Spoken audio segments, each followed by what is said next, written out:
are connected to al-Qaeda type groups. So he said, hey, you ought to get Robert David Steele on. And so it's exciting to get him on. Robert David Steele is a former Marine, CIA case officer, U.S. spy, hacker, CEO of Open Source Solutions Network, Inc., and 2012 candidate for the Reform Party presidential nomination. He's currently CEO of Earth Intelligence Network, an accredited educational nonprofit. Robert is known for his advocacy of open source intelligence, teaching 7,500 mid-career officers from around 66 governments, and is today the foremost proponent of applied collective intelligence, which integrates holistic analytics, true cost economics, and open source everything. The latter, an engineering and information management approach that is affordable, and then it goes on to talk about being scalable.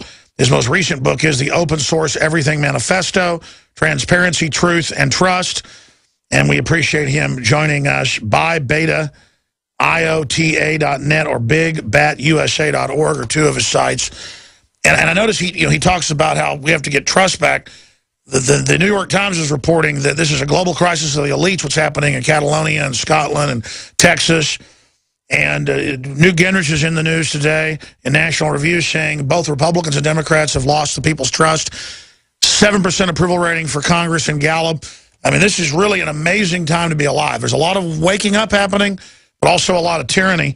So I want to get into Benghazi. I want to get into what's happening with ISIS. I want to get into open source. I want to get into his new book, a lot. Cover the Waterfront with Robert David Steele. Robert, thanks for coming on with us. Yeah, Alex, it's an honor, really. I'm very glad to be here. It's great to be here. I mean, to have you. There's so much to discuss. I just threw out a whole bunch of stuff. What do you want to hit first? You follow the program you've got. Benghazi's good. I've got 6 reasons why Benghazi was a cluster, a perfect storm. Give us your take on Benghazi.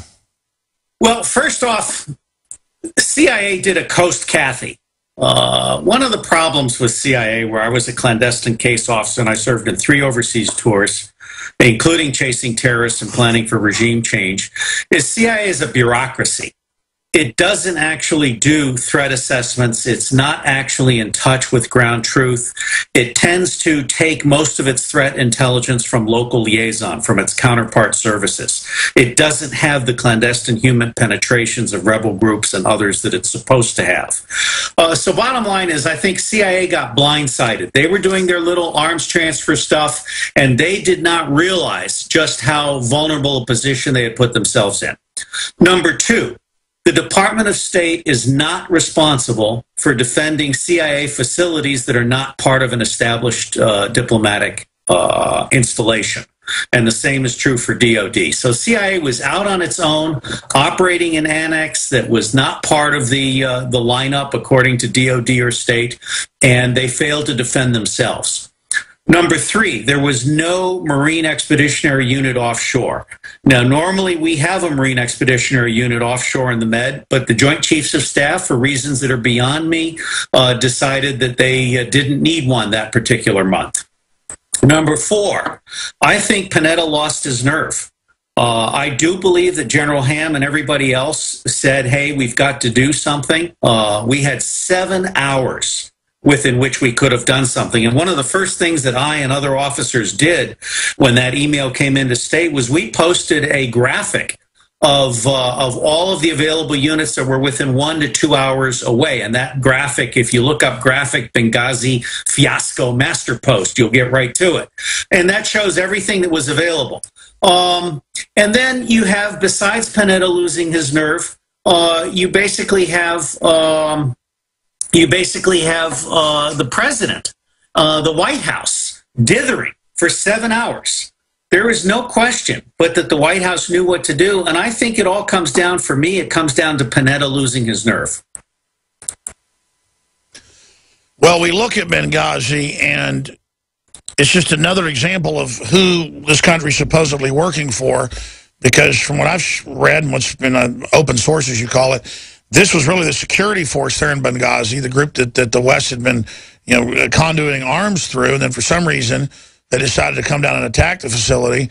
I think that dovetails and segues off into the rest of ISIS or ISIL or al-Qaeda in Iraq, and where all that's going. There was an exchange 2 days ago with the chairman of the Joint Chiefs in the Senate Armed Service Committee, Dempsey, with Senator Graham, and Graham was going, now, none of our allies ever work with ISIL, changing the names again.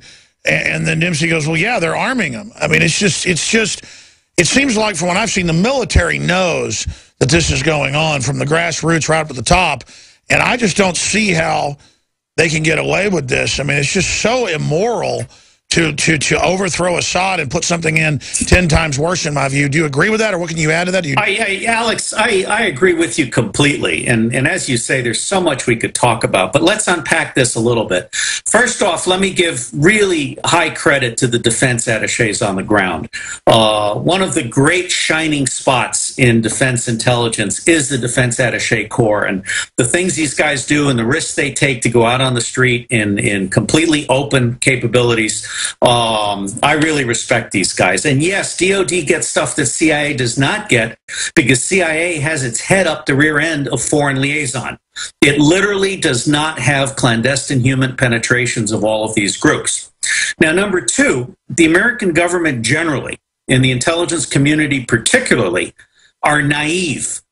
They literally have allowed the Saudis to fund radical Islam. They've allowed the Zionists to basically take everything they want from us at American taxpayer expense. And we don't actually do a balance sheet of what's going on with the allies. My personal feeling is that we have absolutely no business putting troops into the Middle East. We have absolutely no business arming the Arab dictators, and we have no business paying 20% of the Israeli budget, which is being used to eradicate Palestine.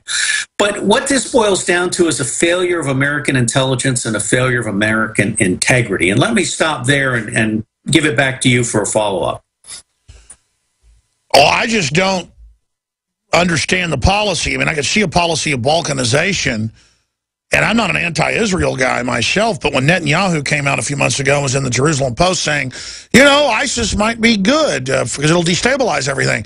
That's just so Machiavellian to openly say we want failed states from Libya to Syria and even try to, you know, destabilize Egypt. It sounds like set the world on fire and watch it burn. Well, what you really have here is I think Obama is a prisoner of state. The neoconservative game plan, which is also the Zionist game plan, and I certainly distinguish between the loyal American Jews and the loyal Jews in Israel and the nation of Israel and then the Zionist management of Israel. It's only the last that I have a real problem with. But the neocons, when they took us to war on the basis of 935 now documented lies, they had a plan to destabilize the entire region. General Wes Clark went on video. His video is still up there talking about a foreign policy coup. What's happening now in Washington with ISIS is a second foreign policy coup, and it's 935 lies light. I just don't see how they're going to get away with it because most people are figuring out we're going to fund the rebels to take out the rebels when the majority, any way you slice it, are the radicals. And then they just last week blew up the non-radicals all at some meeting. Shades of Darth Vader showing up, you know, in episode 3 to kill the, you know, the opposition leaders. I mean, it just really reeks. I mean, what is the policy from the best you know from your sources? I don't see a policy. What I see is a spending plan. From where I sit, and this goes back to Vietnam and to Iraq and to the general perception within the neoconservative circles, the banking circles, the military-industrial circles, and if you haven't had Chuck Spinney and Winslow Wheeler on, I certainly recommend them. What the money people are trying to do is send the military back into the Middle East to use it up, burn it out, have more veteran suicides, have more casualties, and they are completely oblivious to the fact that that's exactly what the Saudi Arabians and the Jordanians and the Qataris and the United Arab Republic and the Israelis, as you just pointed out, that's what they want us to do. They want America to put troops back on the ground so everybody will be angry at the Americans, and this will take some pressure off of the dictators in the Middle East who are essentially doing to their public what the Wall Street 1% has done to the American public. I like to paraphrase Abe Lincoln, and one of the reasons that Scotland and Catalan and Quebec and all these other secessionist movements are active now, as a guy named Neil did so beautifully in the New York Times today, is you cannot screw 90% of the people 90% of the time, and that's what's happened these last 20 years. So I absolutely oppose any further American airstrikes, any further American destabilization of Syria, any further American troops into the Middle East. In fact, I think we should close down the 44 bases that we have surrounding Iran. We need to come back home where 30 to 40 towns in California and 30 to 40 towns in Texas have run out of water and Ebola. And there are other things we can talk about. But the bottom line is there is no policy. There is no strategy. There is no policy. There is no intelligence coming out of the White House right now. Wow. We're going to come right back with our guest. There's several websites, but bigbatusa.org, Robert David Steele. We're going to talk about his view of intelligence gathering, which can be used for business or anything, from my perspective, and why the CIA doesn't have, I guess, what they call HUMAT, except domestically. Silver has always been nature's very own antibiotic, and only one system allows you to generate an endless supply of natural silver solutions. Silverlungs.com. You'll find no wild claims or pseudoscience, just a lifetime of nano-sized pure silver solutions. The Silver Lungs generator allows you to make your own, so stop paying for silver solutions. The unique lung delivery system targets respiratory infections where other silver solutions simply cannot reach. See the Silver Lungs generator and lung delivery system at silverlungs.com. That's silverlungs.com. We the people grow cotton, weave fabric, engrave ink, embed strips and fibers to protect from counterfeit and carting to a private bank, having it lent back at interest, forcing taxes to service debt. This capitalism, or was Jefferson correct when stating a central bank issuing the public currency is a greater menace to the liberties of the people than a standing army? Ted Anderson, I'm placing a free silver dollar in a book that explains our monetary system. Call for your copy, 800-686-2237. It's time to understand the system. Call 800-686-2237. That's 800-686-2237. A 30-day GMO-free emergency food supply for only $99 at 30dayfoodsupply.com. You can purchase Oregon Trail Foods' 1-month supply of high-quality, nutritious, and healthy emergency meals for less than $100. These vegetarian meals are naturally high in fiber, carbs, and protein, and they're packed with oxygen absorbers in Mylar pouches. They're completely free of any artificial flavors and colorings, have a 20-year shelf life, and take up to 70% less space than number 10 cans. They even offer a gluten-free option. Oregon Trail Foods and 30dayfoodsupply.com keep prices low by buying directly from the producers in Oregon and then passing the savings to you. Purchase a 30-day, 90-serving emergency food supply for only $99 this month, and $10 ships your entire order.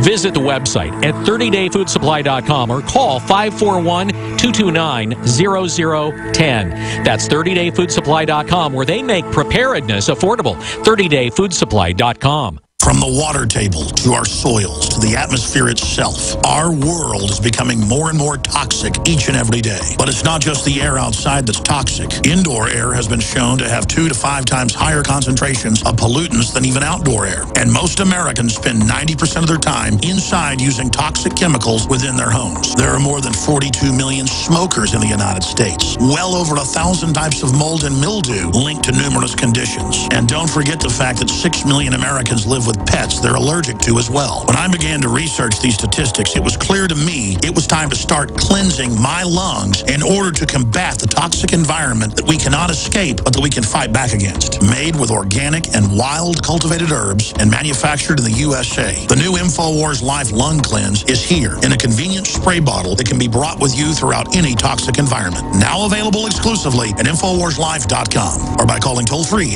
888-253-3139. In today's unstable environment, self-protection is critical. Civil unrest, riots, looting, it's happening now right here in the United States, and your rights are at risk. If passed, H.R. 5344 would ban Level 3 and above body armor. Katie Armor is standing up for you. We offer the most affordable Level 3 body armor on the market. Katie Level 3 armor withstands pistol and rifle hits up to 7.62 NATO. Get yours at katiearmor.com. That's CATI armor.com. Katie Armor. Come and take it. Clean water at home, clean water at the office, clean water on the go. The Berkey Guy has a Berkey water filtration model for anywhere you are and one that fits any budget. Thousands of satisfied customers can't be wrong. For free shipping within the U.S., go to goberkey.com or call 877-886-3653. That's 877-886-3653. Helping thousands prepare since 2005, goberkey.com.